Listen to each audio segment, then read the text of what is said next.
rejoice when you don't feel like rejoicing? How do you celebrate when there is no celebration in you? Rejoice. And how do you rejoice when you are frustrated, when you survey all that is around you? Much of it is not joyful.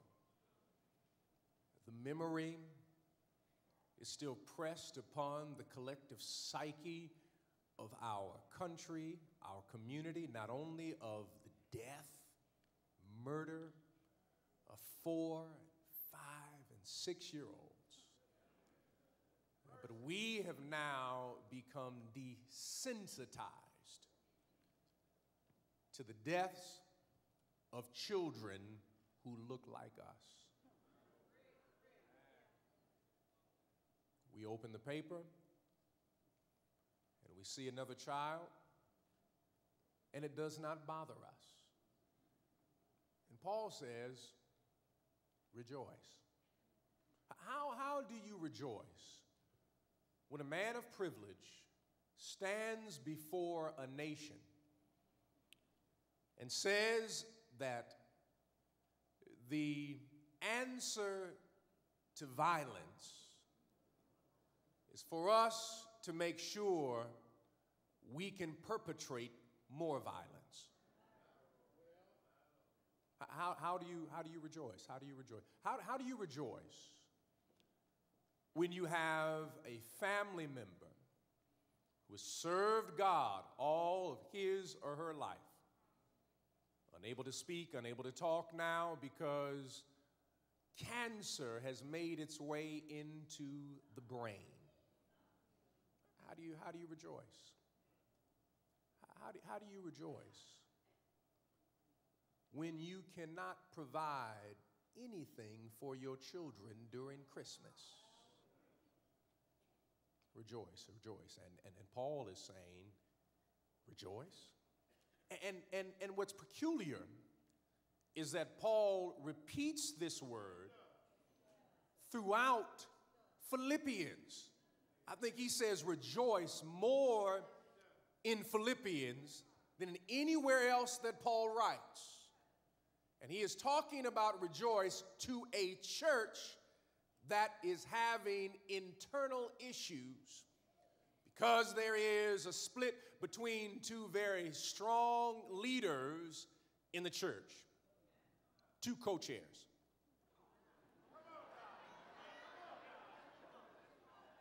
In the church. And nobody wants to go to the ministry because the two co-chairs have their own vision theologically. And so Paul says, I'm going to write a letter, and it shall be hand delivered. Let's understand how Paul, there was, no Pony Express. There was no FedEx, UPS. Somebody walked this letter into the community.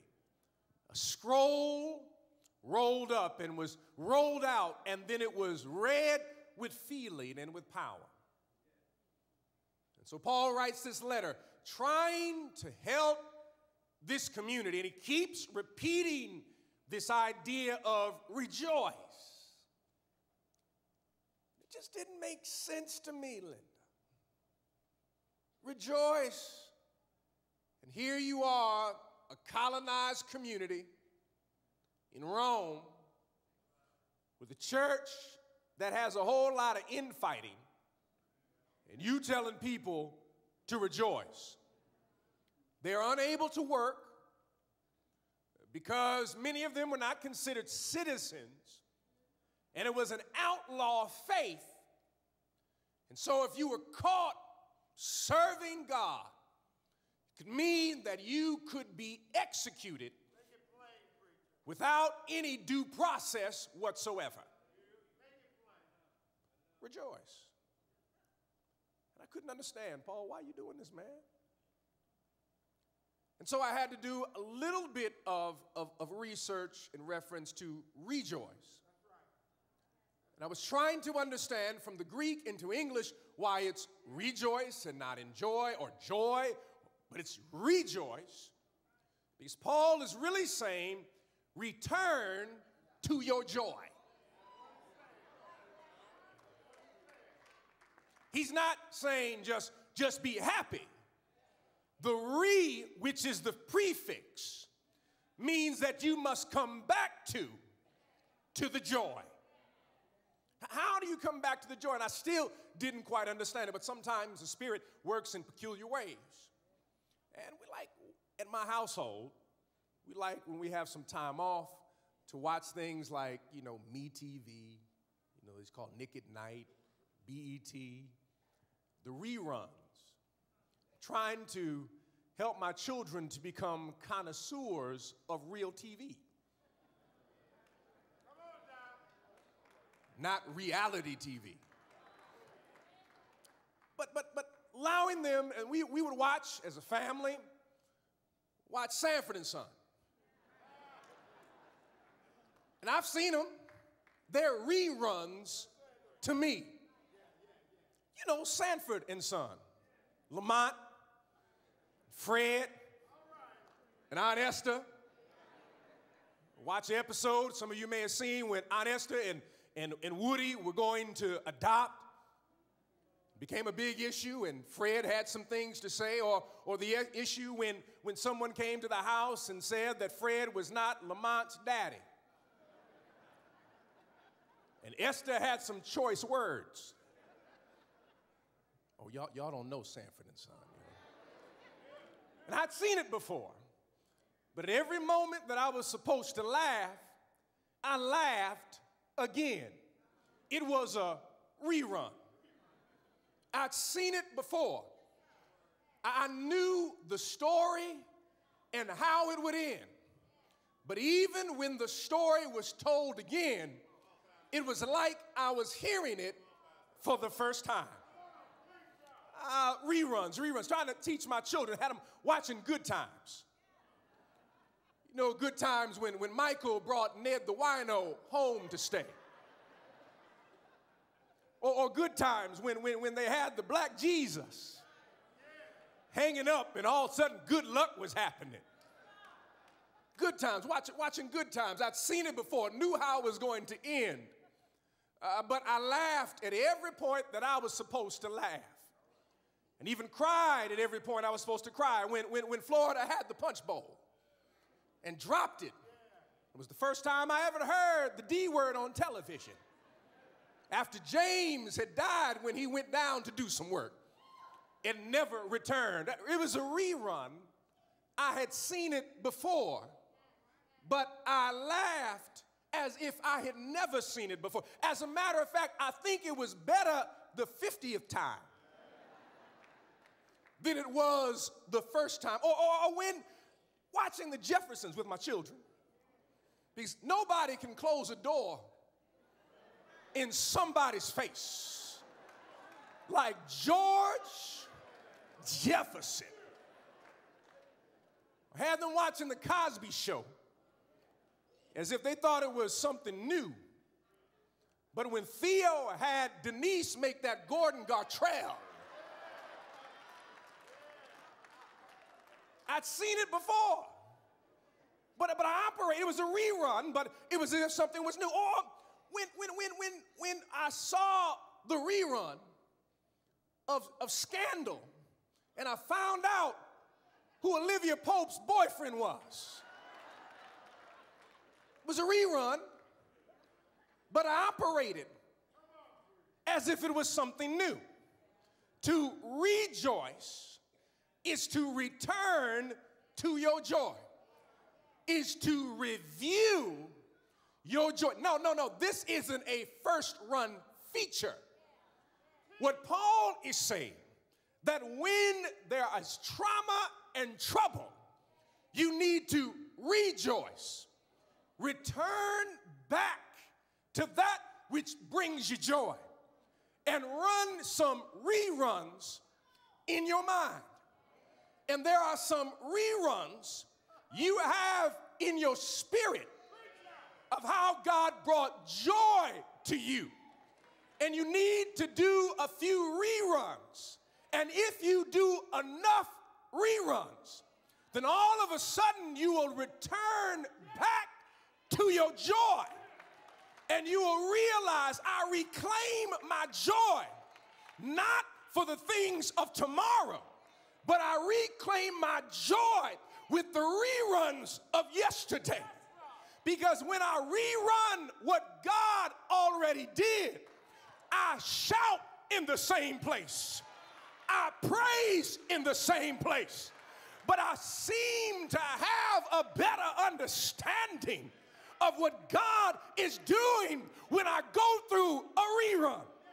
And I don't know if I have some folks who like some reruns. I'm not talking about what God will do later in your life. But if you've got one or two episodes where God has delivered, rerun. Where God has blessed, rerun. Where God has healed, rerun. I'm looking for the people who have some rerun episodes. Rejoice. Again, I say, rejoice. And rejoice. Again, I say rejoice. Rejoice in the Lord.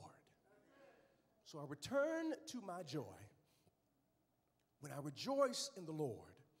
But what Paul is framing and saying, that it's not just remembering what God is doing. To return to your joy, rejoice in the Lord, means to revel in God for God's godness. Meaning that not what God has done for you, but that God is God. And that should be enough. Instead of checking your personal calendar and see when God did what on what date, just the mere presence of God, that God's godness is enough, that God's creative activity, God's power is enough to rejoice in the Lord, so that we review and we revel in God's godness. So rejoice in the Lord. Again, I say rejoice. So Paul is saying review God. He's also saying revel, review and revel in God. Review the episodes of your life. And that is how one reclaims one's joy. But see, the structure of this particular passage is peculiar, because in writing, it would make more sense for Paul to end with rejoice. Again, I say rejoice. It didn't make any sense to me as looking at the structure of his letter, because Paul is very specific in the way that he writes.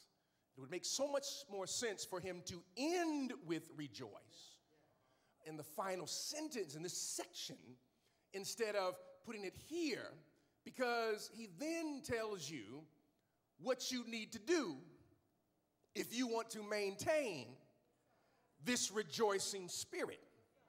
He says here, it's real peculiar. He says, do not be anxious. Don't worry. Now, why are you saying that, Paul? First of all, this is challenging. I don't know, maybe not for you, but for some of us like me, that trying to put aside worry is challenging. And Paul is saying that I understand your human proclivities, that you want to worry about stuff that you can't do anything about.